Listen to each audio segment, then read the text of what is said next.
I remember I was probably about 3 or 4 was first when there were signs of asthma. I think the first symptoms I ever experienced were, you're running around as a kid and you start to feel short of breath and you don't know why or what's happening.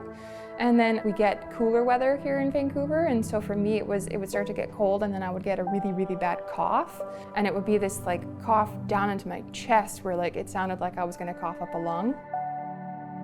So the first year my parents dropped me off at asthma camp, apparently my mom cried the whole way home. She was just nervous and worried, and you're young at 5, and they got home and my grandma apparently called my parents and she was like, you need to turn on the TV. One of the local news stations was doing a highlight on the camp, and apparently I come running up to the camera and they're like, let's get an opinion from this little camper, and they're like, how are you having fun? And apparently I'm yelling at the camera I'm having so much fun. And my mom looked at my dad and she's like, well, I guess she's okay.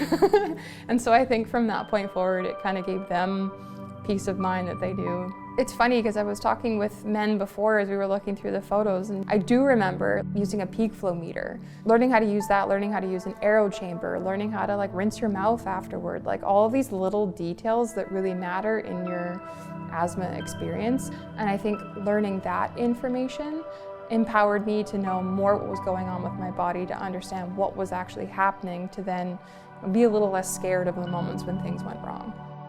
Basketball was such a big part of my life and ended up being such a big part of my life. I mean, it's the reason why I ended up going to the school that I did, the university that I did, all of the experiences that I had as part of a team, friends that I've made, connections and networking that I've made, travel opportunities that I've had, all came through playing a sport. Early on, having asthma and the extreme asthma that I had as a kid, looking at that scenario of being an athlete, I wouldn't have thought that that would be possible. Now the new initiative that's happening with the Asthma Education Center at the BC Lung Foundation is a great thing, because as I said, as a kid, being able to learn and understand more about what was happening to me was really opening me up to be able to live my life in a different way. And so I think the camp that I had the opportunity to go to was an amazing experience, but I also think that the opportunity to have either more frequent education, more tailored education, and the ability to access it virtually makes it more open and available for more kids to be able to get that experience, which I think is really important.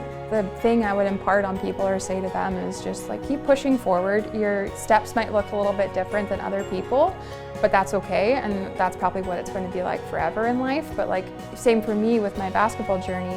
When I was 5 and starting out with asthma, I had no idea that was going to be the opportunity that I was going to have, but they do pop up and they do surprise you, so just be ready for them.